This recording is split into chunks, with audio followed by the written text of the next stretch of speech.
Firstly though, this chapter is split into 5 subsections, beginning with trauma, then interpretation is the cause, followed by incompleteness of the symbolic order, the whole and the other, and kinks and the symbolic. Finally, but not all leastly, ending with structure versus cause. Fink begins the chapter by stating that thinking always begins from our position in the symbolic order. We are only able to hypothetically consider time before language allowed us to think. Lacan calls this pre-word error the real. When he says the letter kills, as we looked at in the first episode of the series, he means that the letter kills the real. To offer an example, Fink takes the body of an infant before it's subjected to the symbolic order, as representation of this real. In the course of socialization, the body is progressively overwritten with signifiers. Pleasure is localized in certain zones, whilst others are neutralized by the word and coaxed into compliance. The real is therefore without zones, subdivisions, highs or lows. It is smooth and completely full. Through cutting into it, the symbolic annihilates it. This process is what gives rise to reality as we understand it, a reality that is socially constructed, one that we are able to speak about only through language. In Lacan's eyes, language is what brings things into existence, since language is what brings them into human reality. The real, therefore, doesn't really exist, per se, given that it's pre-symbolic. Borrowing a term from the German phenomenologist Martin Heidegger, Lacan says that it exists, with a dash between the syllables. It is considered of or apart from our reality. We can bring it into existence by speaking about it theoretically with language, but nevertheless, that existence is only an existence, since it still implies a distance. This leads to Fink's next point. It is a mistake to think of the real simply in temporal terms. He now amends his earlier definition of the real as preceding the symbolic by stating that rather it refers to what has not been symbolized, or what resists symbolization. It's therefore that psychoanalysis' purpose is to allow the analysand to put words to these previously unsymbolizable things. Hence the name of the talking cure given by Anna O. in the early days of Freud's work. This division between reality and real shows a break between Lacan and other psychoanalysts. Everyone experiences a different reality, since, in Fink's words, every person's reality differs by the mere fact that every cultural and religious group, subculture, family, and set of friends develops its own words, expressions, and idiosyncratic meanings. Whereas many other psychoanalysts view their purpose as setting straight their patient's view of reality, Lacan simply isn't interested. For him, and he emphasizes this fact again and again, all that is important is for the analyst to intervene in the analysand's real, not reality. Fink ends the section by saying that from the Lacanian perspective, the presupposition of psychoanalysis is that the symbolic can have an impact on the real. To demonstrate this, he offers this diagram. To quote from Fink, depicted schematically, the symbolic bars the real, overwriting and erasing it. This takes us to the first subchapter, titled Trauma. As the name of the section suggests, trauma is important to analysis. It is one of the faces of the real. The goal of psychoanalysis isn't to try and symbolize everything real, but rather is to try and dig up and symbolize everything that acts as stumbling blocks for the analysand. We here get to the distinction between fixation and displacement.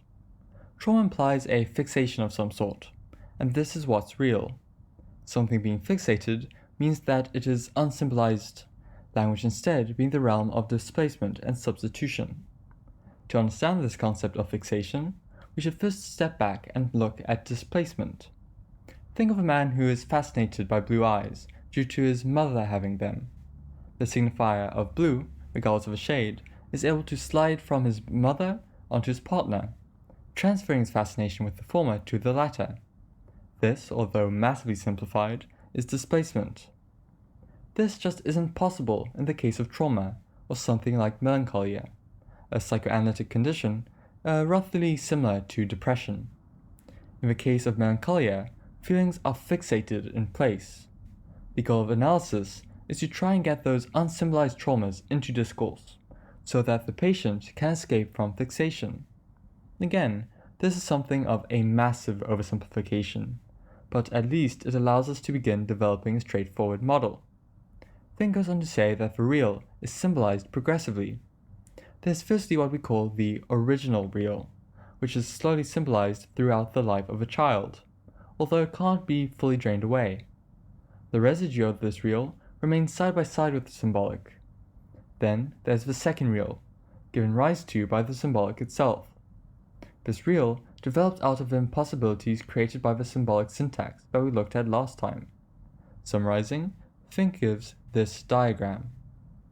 In a word, there's firstly a pre-symbolic real, what existed prior to our entry into language, and another real, developed by the symbolic.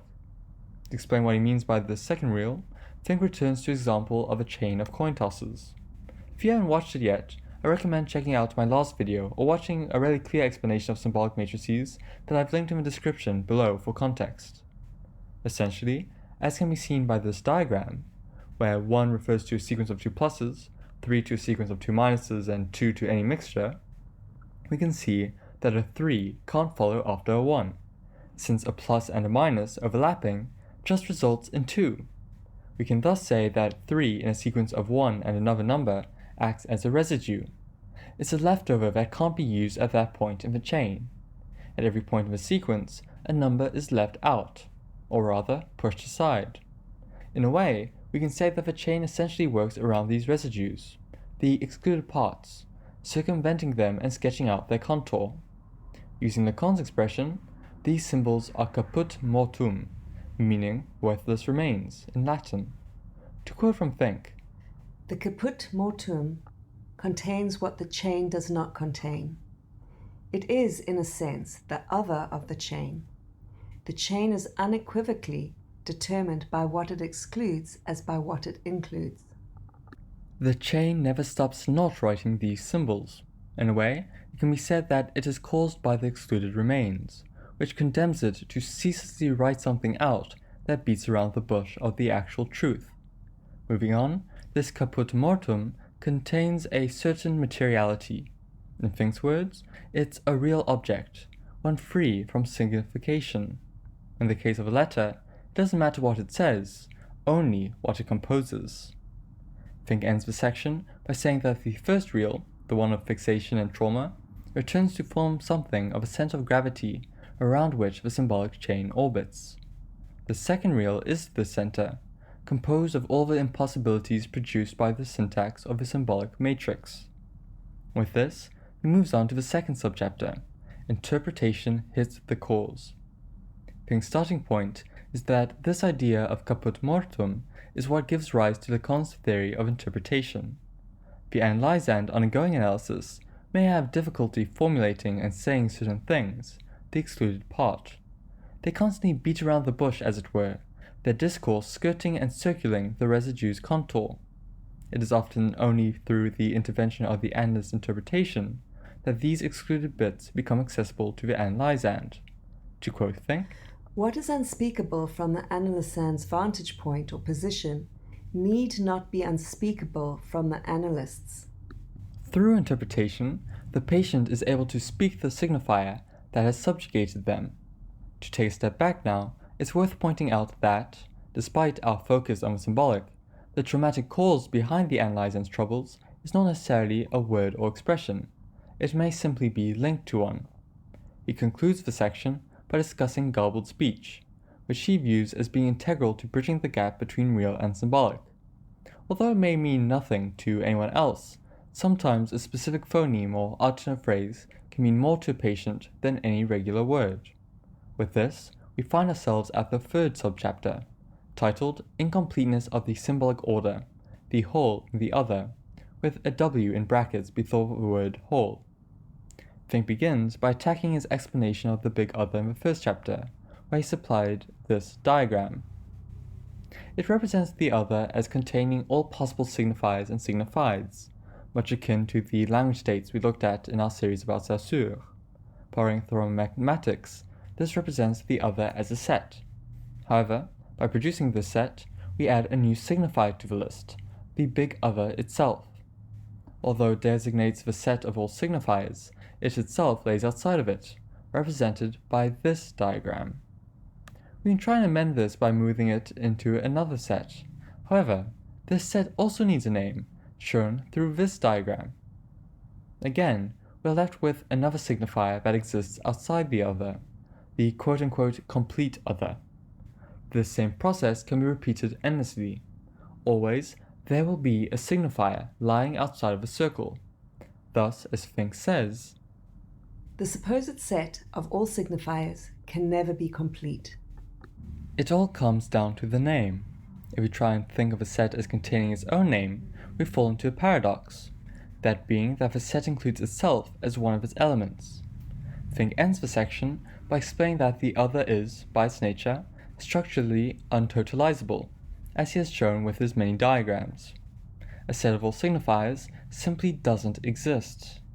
Concluding, Fink states, Lacan's position is that something anomalous always shows up in language, something unaccountable, unexplainable. I refer to them as kinks in the symbolic order. This takes us to the penultimate section of the chapter, fittingly titled just that, Kinks in the Symbolic Order. He begins by relating the story of Bertrand Russell puzzling over a similar problem, trying to figure out how to get by such a paradox. The argument he was interested in was that of a catalogue of catalogues. Everything works out okay if the catalogue lists itself, but what if it didn't? There's something of a dilemma here. On the one hand, by not including the catalogue itself, it isn't complete. There's something missing. However, on the other hand, including the catalogue will result in it violating its own rules. Its nature is thus ultimately paradoxical. It's impossible to ascertain what it contains and what it doesn't. As Fink concludes the chapter, Lacan's second order, real, the Lacanian cause, is of precisely that nature. Its status is always akin to that of a logical exception of paradox. this leads to the last subchapter, structure versus cause. Here, his goal is to firmly separate the cause, the second real, from the notion of structure, the symbolic. On the one hand, you have what Lacan terms repetition automatism, the automatic functioning of a symbolic chain, as shown through the coin toss example. This is the structure. On the other hand, you have what interrupts that functioning, the cause.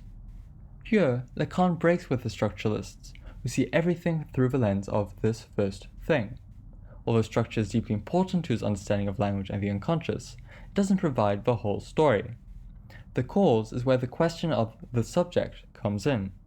That disruption requiring the production of an object and the subjugation of a subject under the signifier. Now, this concludes the chapter on the creative function of the word from Bruce Fink's book, The Lacanian Subject. I truly hope you enjoyed or learned something, and if you feel I got anything wrong or wasn't as clear as I could have been, please do feel free to let me know in the comments so I can do better. Next time, we'll be looking at the fittingly titled The Lacanian Subject, going more in depth on Lacan's understanding of the subject. Until next time, bye.